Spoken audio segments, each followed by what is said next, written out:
Tonight, Catholic bishops are wrapping up their annual fall meeting. The U.S. Conference of Catholic Bishops announced today the reauthorization of a committee against racism and approved a strategic plan for the next 3 years. But discussions at this year's meeting also centered on former U.S. Cardinal Theodore McCarrick.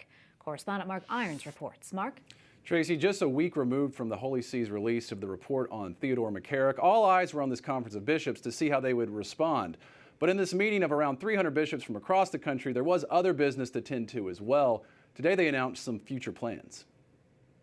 For U.S. Catholic bishops, it's been a busy 2 days of annual meetings packed into a shortened virtual format due to the coronavirus. Today, they approved a USCCB strategic plan for 2021 through 2024, a budget for the upcoming year, and announced they will continue a fight against racism. Racism is a life issue.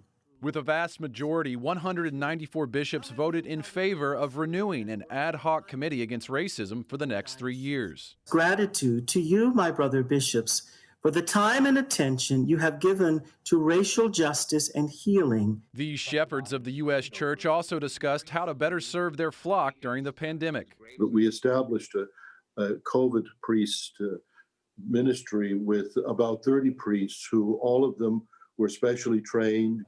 We continue to make visits to the hospital, to homes, to those who are sick.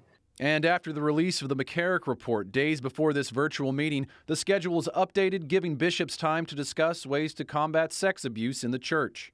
We as a church need to use all resources that we have available to us, and in many instances that will be found in lay people. We must pray for each other. We must build up our brotherhood.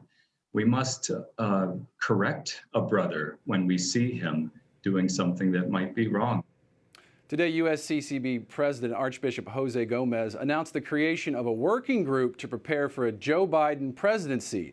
Gomez says, though Biden supports some policies the bishops may approve of related to immigration, climate change, and the death penalty, he is signaling he would restore the HHS contraceptive mandate, enact policies that would provide unequal treatment of Catholic schools, and undermine the bishop's preeminent priority, the elimination of abortion. Tracy? Okay, thank you so much, Mark. Correspondent Mark Irons reporting for us tonight.